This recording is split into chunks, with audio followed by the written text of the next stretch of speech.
All right, so hey everybody. We're gonna start now. As Anka said, this is our second meeting, and we're gonna be giving an overview of cybersecurity.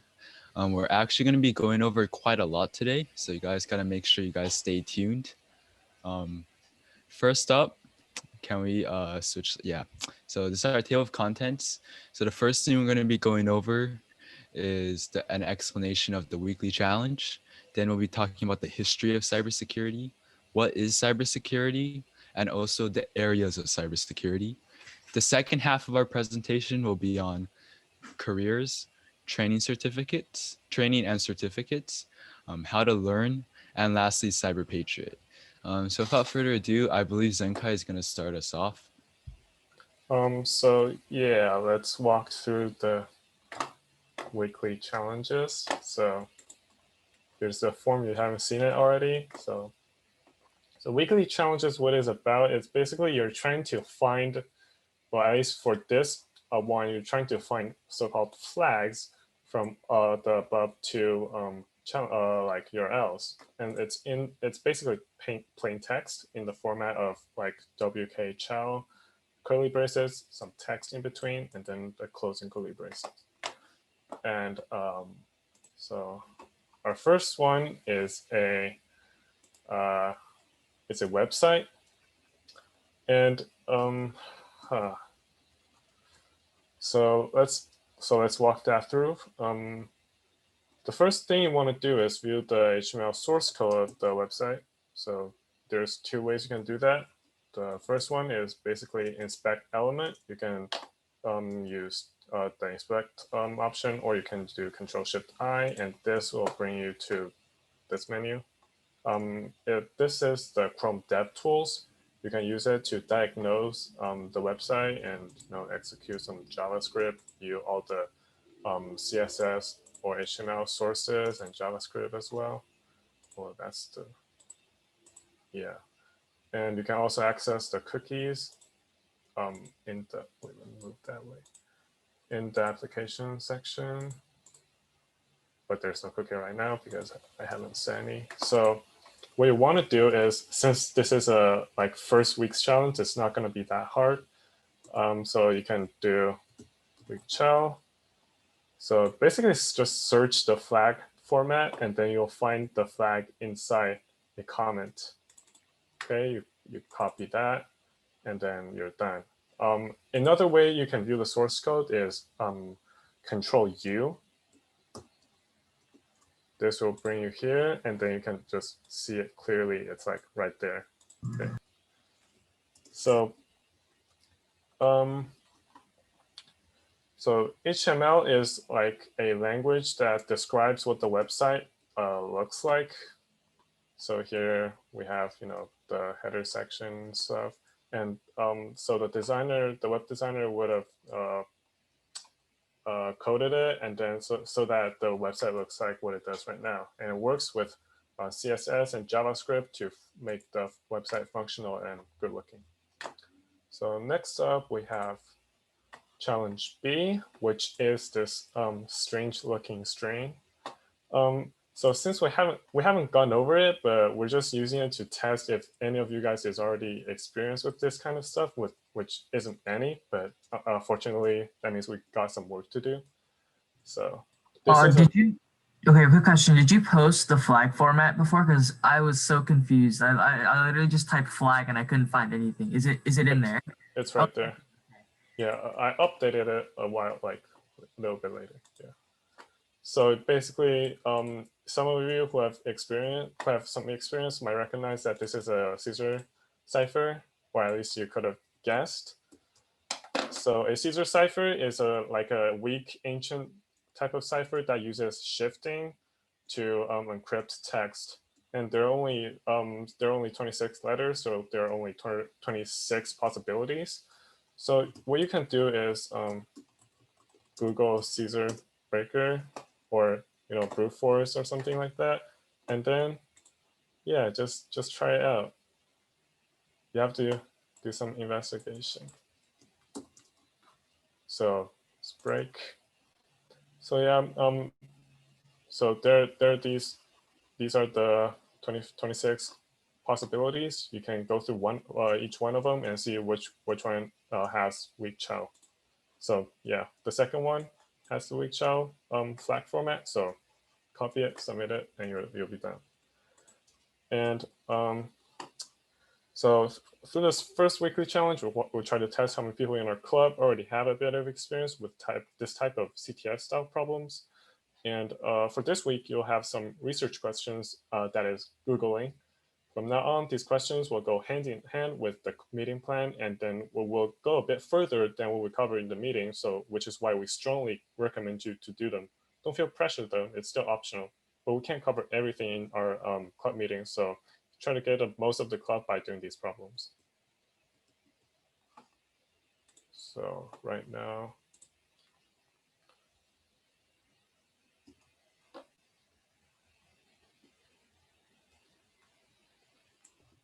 All right, so this is gonna be a, you done? Yeah. Yeah, all right. So this is gonna be a brief history of what is cybersecurity. And so I'm just gonna be going over some of the more major events in the past. And it's quite important to note that information security is relatively new and it's come like a long way over the past 60 years.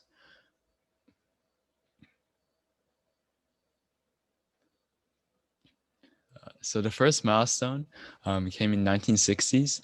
Came in the 1960s of password protection. During that time, there were no networks and the internet wasn't a thing yet. So security was therefore largely focused on the more physical measures to simply prevent access to people with enough knowledge about how to work a computer. During the 1970s, Bob Thomas, a researcher, created a computer program that was able to move ARPANET's network, leaving a small trail wherever it went. He named the program Creeper because of the printed message that was left when traveling the network, which said, quote, "I'm the creeper, catch me if you can." The next guy, Ray Tomlinson, the man who invented the email, later designed a program which took Creeper to the next level. He made it self-replicating and that was the first ever computer worm. However, he then wrote another program called Reaper, which chased Creeper and deleted it, providing the first example of an antivirus software. This also shows how the advancements in the field of cybersecurity is established. Most of the time, a vulnerability or piece of malware is created that has the capabilities to undermine the previous defenses.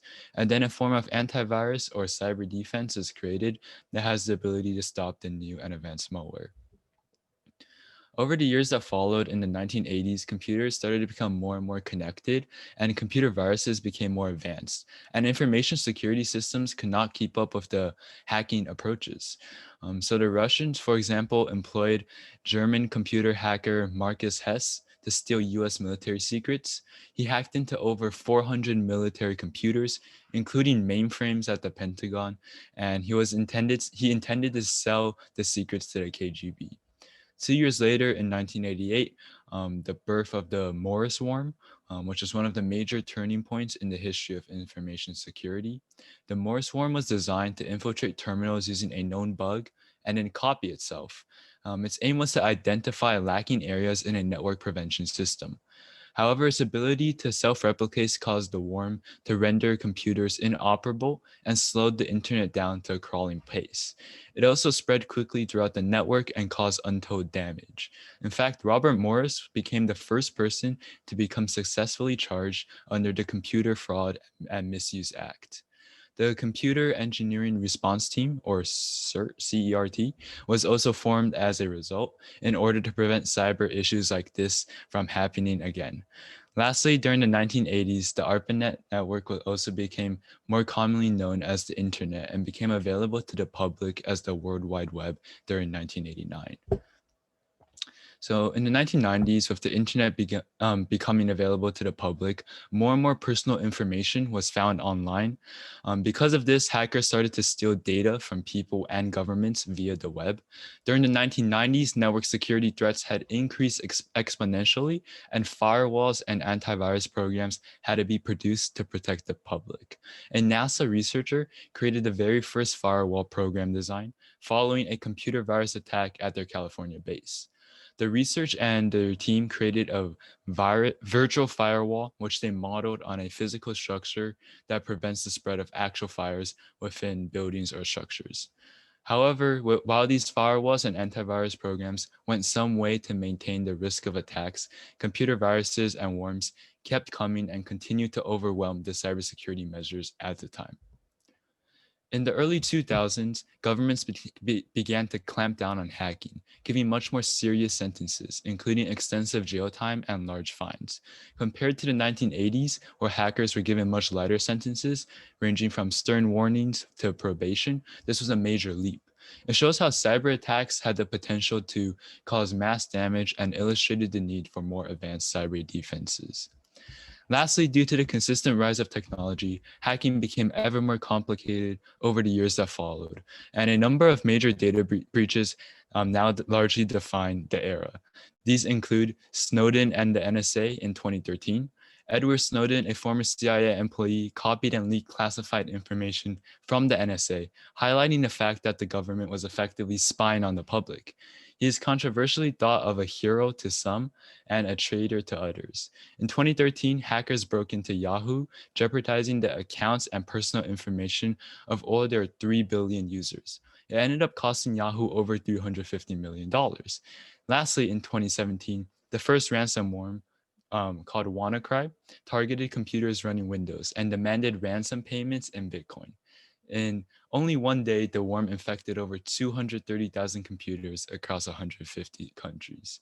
And that's basically it. So those are some notable events and milestones in the cybersecurity field from the past half century. Ultimately, it should be noted that cybersecurity is still a relatively new field and is constantly advancing and growing.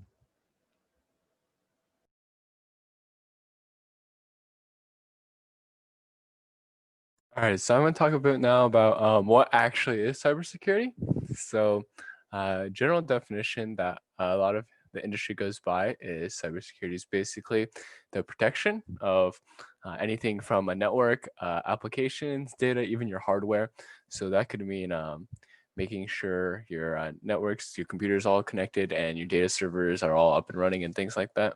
And it also includes not only this protection, but discovering these vulnerabilities and recovering the system if it is under attack. And so it's kind of keeping your info secure, basically. So when people first started developing like cybersecurity, they thought to themselves like, how do I build a secure system? What is a secure system? So then in like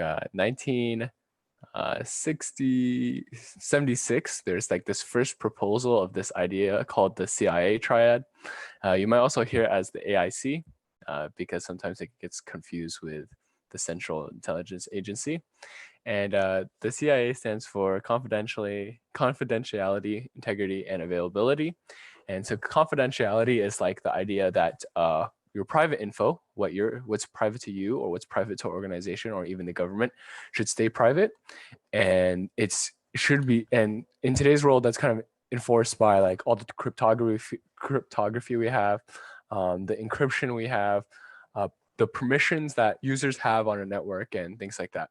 And the idea is to like prevent unauthorized access and make sure that the people who are authorized are able to access it. And there's other systems for like users as well, like two-factor authentication. There's a bunch of ways. Okay, so the next segment's integrity. So integrity is making sure that whatever data you're getting, whatever information you're getting is true.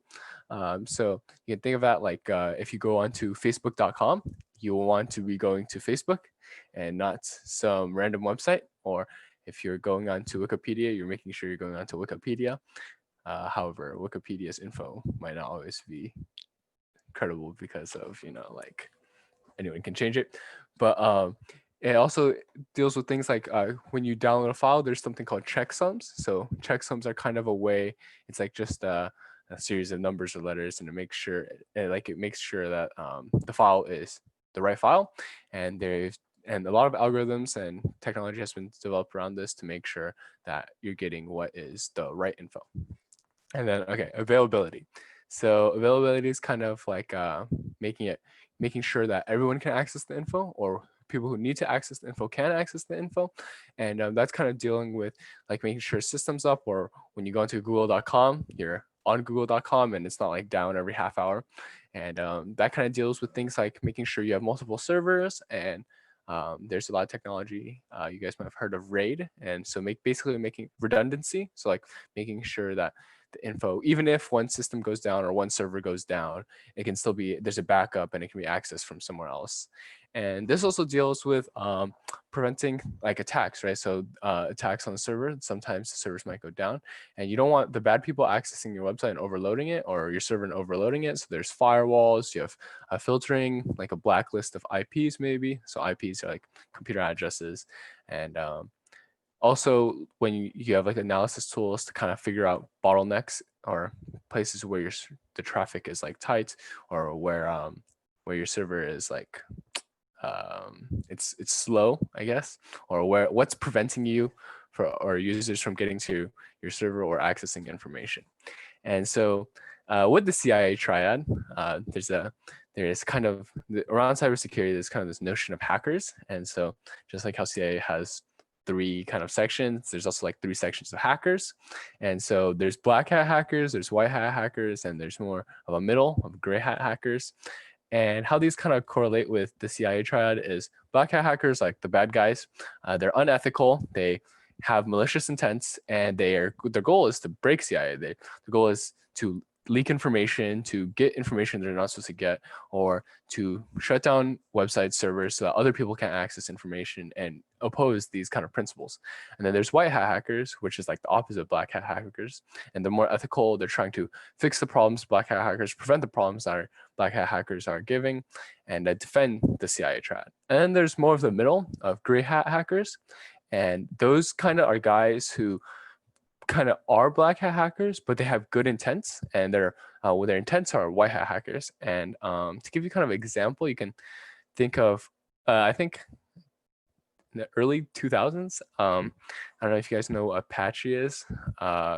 There's this website, and or you can think there's a website, and basically these anonymous group of people, these guys broke into the website and they figured out a bunch of vulnerabilities, but they didn't leak any information. And then after they broke into it, they actually contacted the website's owners and told them the bugs. So it's kind of that gray area of where they're doing bad things, but then they're also helping the company out.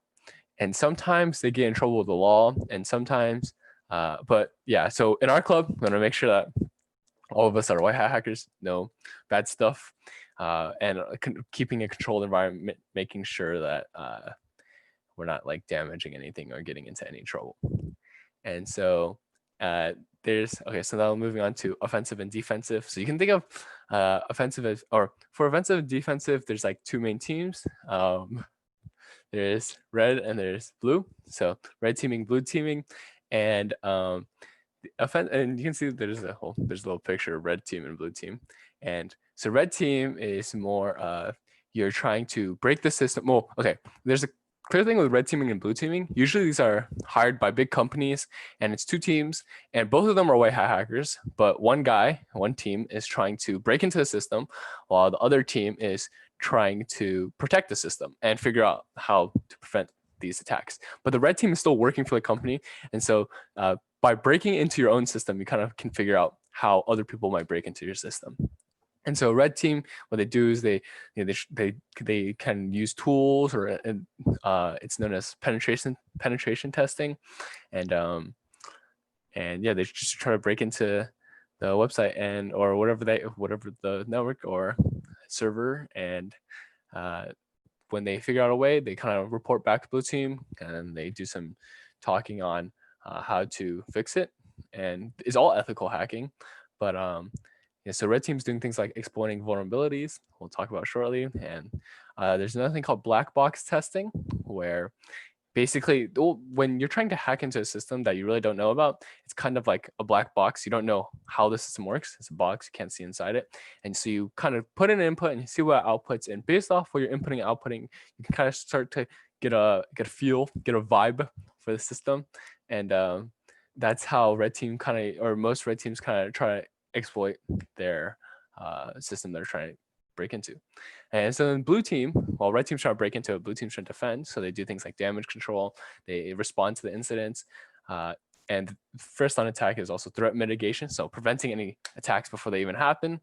And they do these things by putting multiple layers of protection, you making sure there's strong authentication. You have intrusion detection systems where you're keeping kind of a log of what's happening and you monitor activity. And yeah, blue team, so that's kind of how offensive and defensive. So red is offensive and blue is defensive. And so I kind of talked about vulnerabilities, attacks, protection, prevention, but for the new guys, vulnerabilities are basically places, or there's actually a lot of different types of vulnerabilities, but a vulnerability is a weak point, some part of code, some part of the system, the network that is doing something that's not intended to do, and it can provide a gateway for, or an intrusion point for where bad guys can do bad things.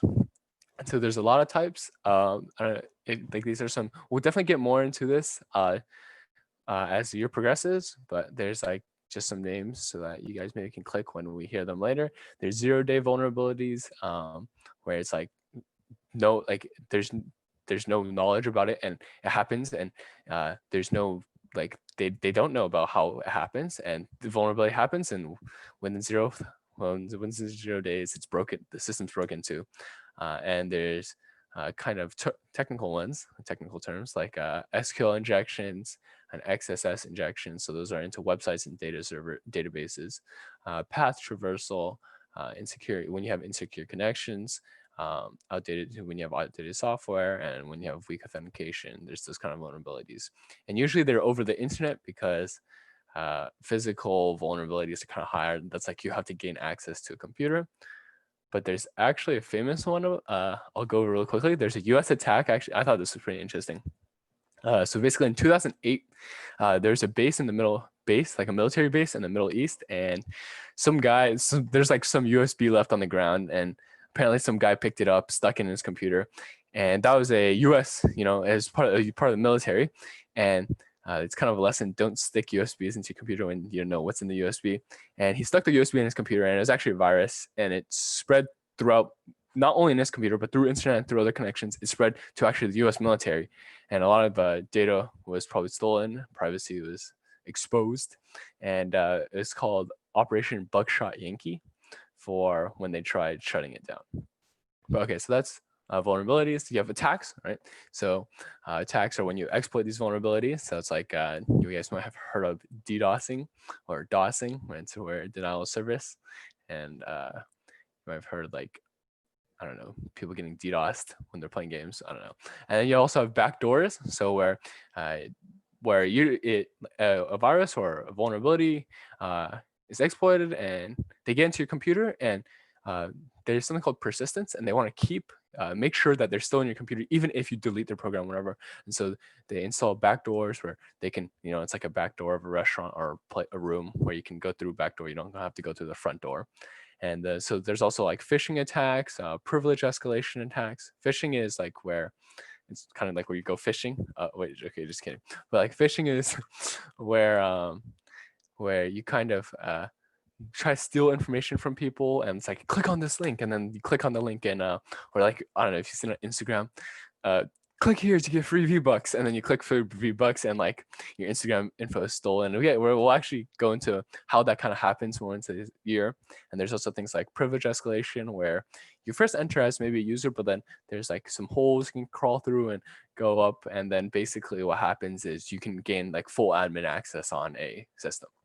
And there's also social engineering, and that's like where you call a bank and you pretend you're a guy's wife, and you have crying baby sounds in the background, and then you basically use social engineering. So it's like you're managing people, and you get people to tell you information that they should really not tell you about, and that's kind of prevented by just making sure companies have good employees and don't give away random information to random people. And there's also spoofing, where you pretend you're a fake website, or you pretend you're Facebook, and then you say, log in here to get free V-Bucks. And then they put in your info, and then you take that info, and boom, your Fortnite account is gone, which is kind of unlucky. All right, and then you have protection. So protection, stopping these things. So good coding practices, considering edge cases in all cases when you're running your programs, making sure your login is secure, securing down your operating system, which is actually what we do in CyberPatriot. We'll talk about that more later. Training, so making sure your employees are trained to stop things like social engineering, and some of the things that happen on blue team as well. So like you have an intrusion detection system, or etc. Intrusion detection system, you have strong authentication, you have firewalls, you make sure and there's the companies that work on this. So moving on to like kind of the impact of cybersecurity, there's a lot of companies that focus on doing these kind of things. And I don't know if you guys heard of Cloudflare before, but Cloudflare, for a while, a couple months back, I think Discord was down for a while, and that was related to Cloudflare. And Cloudflare is basically a company that's in the cybersecurity field that's trying to protect all this stuff, and they were getting attacked at. And that's why sometimes Discord would be down, or if you guys play any games, Valorant was down or League was down, and those were down because because Cloudflare was getting attacked, and they kind of based off Cloudflare to keep their system secure. And okay, some more stuff about how big cybersecurity is, how huge it is. It's like the market's pretty big right now. It's $173 billion, and they project it's going to be $270 billion by 2026. And so there's a lot of attacks, like how Eric talked about it, and there's attacks like WannaCry, and the US attack where a guy put a USB in his computer. There's also a couple other famous ones. Sony, I don't know if you guys have watched the movie The Interview, but basically Sony made a funny movie about North Korea's dictator Kim Jong-un, and then North Korea didn't like it, so then they got some hackers, and then they hacked into Sony's company and stole some data. So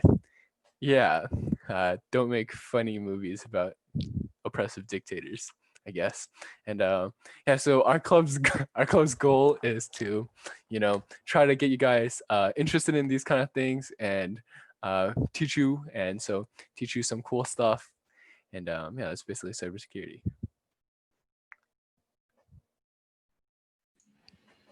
Okay, so cybersecurity is a really broad field, so there are a lot of different areas that it can cover. The large topics shown on the slides have many sublevels within them, but for now, we'll stick to like the surface level information to get a general idea of what these different areas are. Application security is the process of developing, adding, and testing security features within applications to prevent threats such as unauthorized access and modification.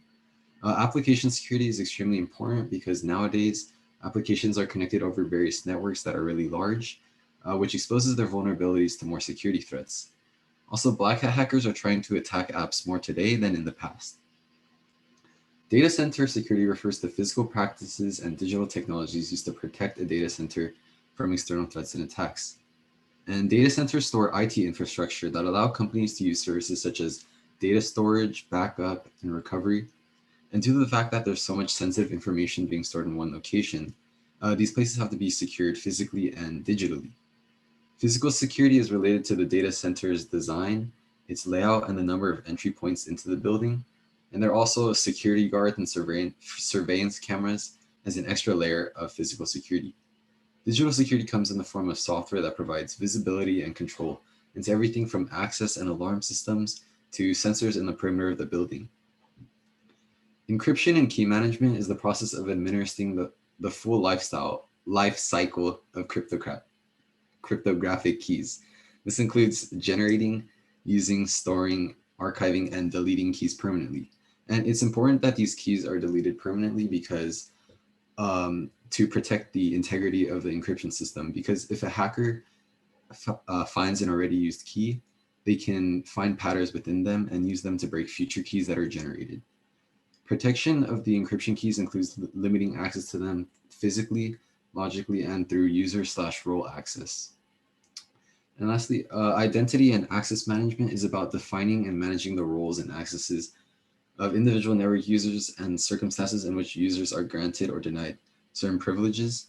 So tools that allow administrators to control users on the network are things like password management tools, security policy enforcement applications, and reporting and monitoring apps. Infrastructure and virtualization security is broken up into smaller parts like audit logging, intrusion detection, and OS hardening. So audit logging is keeping records of every single action that happens on a computer. For example, if a password is changed or users privileges are changed, audit logs will keep track of that, so you can always look back on what's happening inside of a computer. This is important because for security, because if you notice something changed that you didn't do, you can detect an intruder and know that your device is under attack. OS hardening is just configuring an operating system to make it as secure as possible. So this is what we do in CyberPatriot. Lastly, threat and vulnerability management just deals with implementing systems that minimize external threats. And this can come in the form of an antivirus software that blocks malicious programs from running on your computer.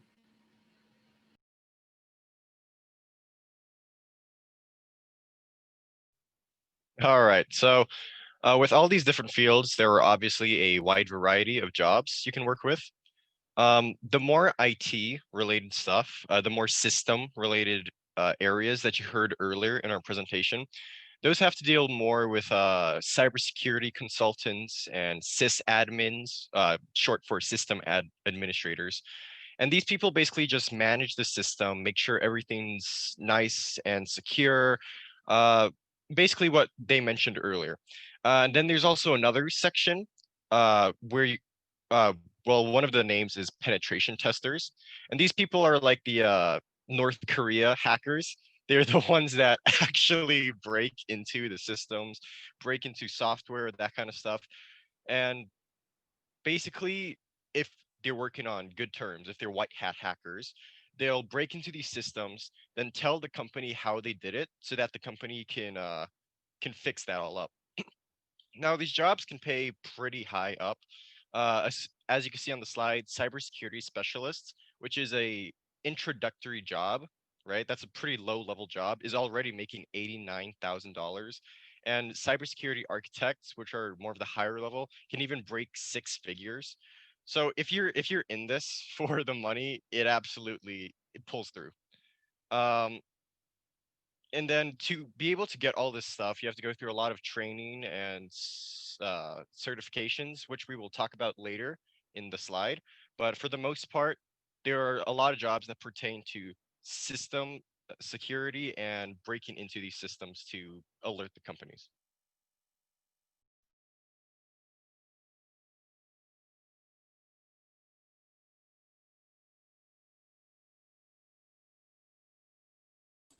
So if you want a career in cybersecurity, and like Max talked about, it's pretty good, the pays. You might be wondering, what credentials do I need to become successful? Well, for starters, you can get a certification to prove your knowledge in this field. Well, employers will typically look for them in all levels of jobs in cybersecurity. Although it is not required, a college degree in computer science or cybersecurity will boost your application as well. Not only do they make you more competitive, they make you more knowledgeable about the field as well. You might have problems choosing between a bachelor in comp sci and cybersecurity. In this case, I recommend comp sci because you don't want to specialize too early. A computer science degree can land you in a lot of places, and it is always better to generalize before you specialize. Okay, let's get into some of the common certifications. For entry-level jobs in the field, it is generally recommended that you get a CompTIA certification. CompTIA A Plus consists of all the fundamentals, like what TCP/IP is, and what types of hardware devices are in your computer, etc. It is typically required by very entry-level jobs, so don't expect a great deal from this certificate alone. They also have Security Plus and Network Plus, which gives you more conceptual knowledge.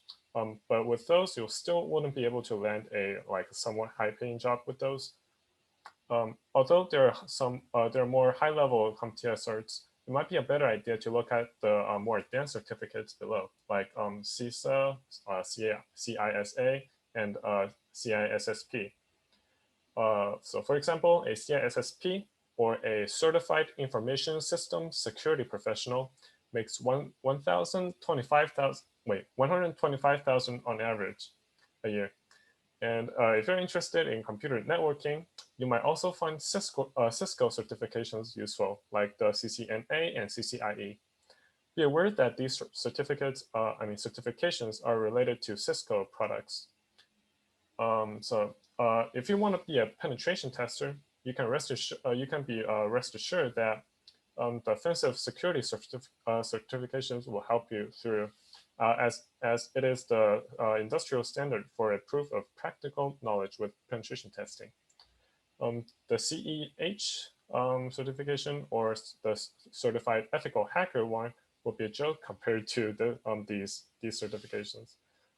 In the examination of the offensive security certs, you exploit machines during a 24 to 48 hour interval and submit a report depending on what type of vulnerabilities you get. The exact duration depends on the one you chose. There are a few, including the OSCP, which is one of the introductory ones, the OSWE, which is a more advanced web exploitation one, the OSCE, which is retired, like it's going to be retired this the 15th of October, but it's basically an advancement from OSCP, and there are more. There's also CompTIA Pentest Plus, but it is like more theory based, while the offensive security ones are practical.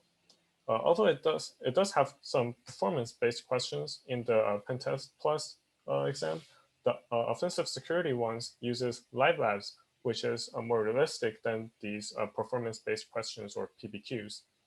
And because of that, employers often value OffSec certs more than the CompTIA ones. You might have also heard of the GIAC certs or GIAC or GIAC certs, and they're similar to the OffSec ones. But the OffSec ones are usually superior and less expensive, at least for the penetration tester certifications. And finally, we have the SANS Institute courses. They're very expensive, but they're high quality. You're looking at like 5,000 to 7,000 per course, depending on which one you're looking at. And basically, you want to make your employers pay for it. And so, okay, let me go into a few. So they have a few roadmaps available. So let's just click on each one of them.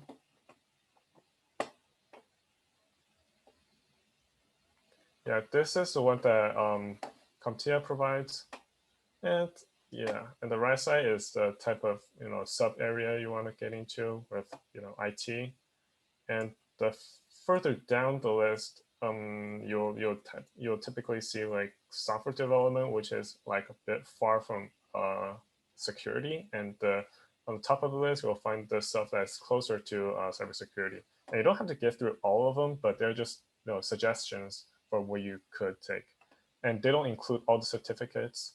Like certifications, for example, you don't see OSCP here, so I guess they're probably just like generic ones.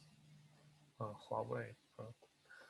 So yeah, so that's for CompTIA, and we also have a offensive security.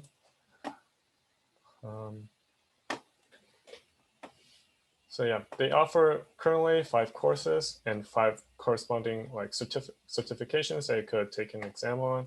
And yeah, these prices are okay compared to some other ones. So yeah, they come with the courses as well. And then you have GIAC. Oops. Yep, and they offer like a wide variety of certifications, and they're like affiliated with SANS Institute. So on the right side, you can see the related course that you should take if you want to get this certification. And cyber defense, ICS, penetration testing, and forensics and stuff, cloud management. Yeah.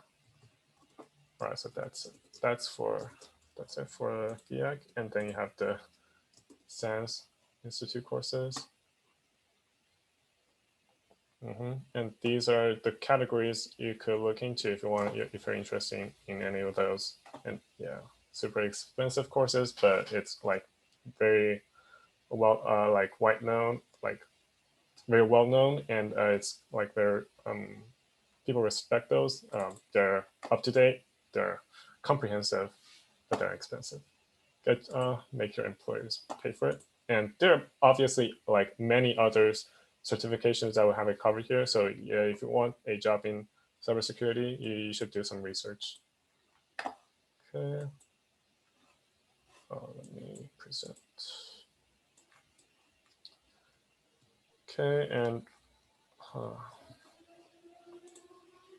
so if you want to pursue a IT or InfoSec career, you can get started right away by self-learning.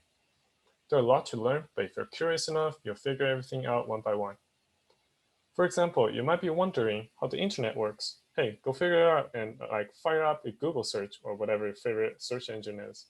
And you might also be thinking, how does Google Docs collaboration works? Look it up and you might stumble across a related Stack Overflow answer like this one I have, which goes over the technique they used. And you can also learn a great lot from this. Like, not only do you know the no polling technique they use, you also learn 2 other techniques, long polling and just regular polling. Yeah. So Stack Overflow, I guess it's a very good site. And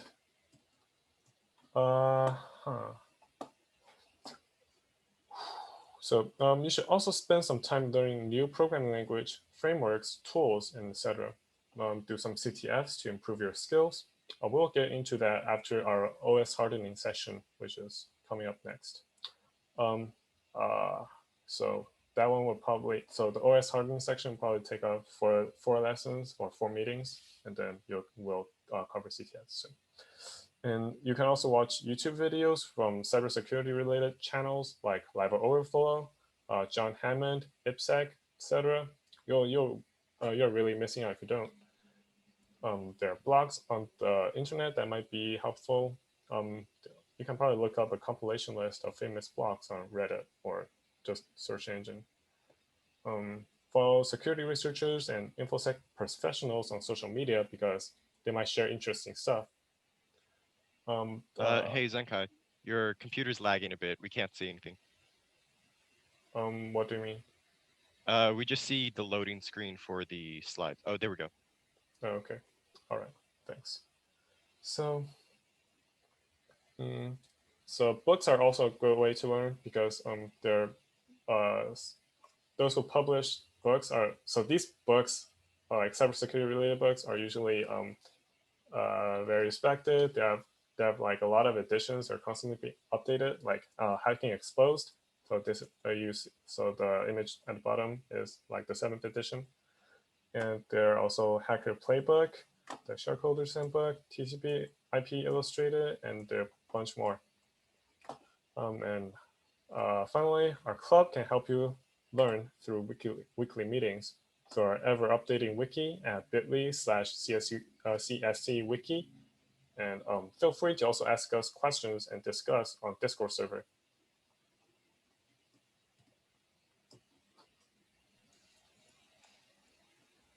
So there's a few important dates that you should keep in mind. So this coming Sunday on October 11th, there's going to be an informational meeting, and we're going to be talking about the 3 operating systems tested in CyberPatriot, which are Linux, Windows, and Cisco. And we're going to be talking about it in greater detail than our first meeting. On October 12th, the CyberPatriot sign-up form is due. That's located on our Discord in announcements, and we're going to be finalizing the team soon afterwards. On October 18th, our first CyberPatriot training, that's our first CyberPatriot training, and we'll be talking about the basics to get you started on CyberPatriot. If you have no experience and you're interested, so be sure to join us. On November 1st, there's going to be another training session, and we'll have a walkthrough of a beginner CyberPatriot image similar to something that you would see in the first few rounds of the actual competition. On 15th of November, it's the round 1 of CyberPatriot, which is the real competition. November 22nd, we're going to have another training round, and we're going to go into a more complicated CyberPatriot image, similar to something you would see in the later rounds of CyberPatriot. And there's more to come later. So smash that like button. Be sure to turn on all notifications and leave a comment below.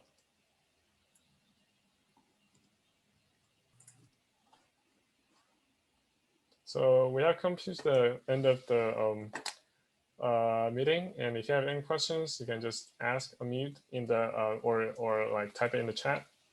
Thank you for being here. I hope our meeting was helpful, and yeah, feel free to ask or leave. I just want to say the slides are really well done. Good job to whoever did them. And Devin, just for you, I'm going to smash the like button. Oh, heck yeah. Oh yeah, Daniel, do you have the slides for advanced? I think they deleted the slides, to be honest. Okay. And I didn't download them. So yeah. Actually, maybe I'll look around. Maybe I'll ask them. Please look, because I have intermediate. So if you want me to like send Okay. a file or something, that's fine. Okay.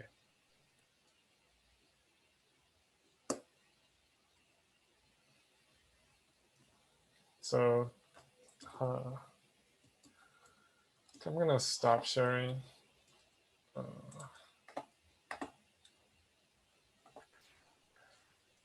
Did it stop? Yeah, so yeah. We're basically done. If you guys have any preguntas, any questions, yeah, but then we're basically done.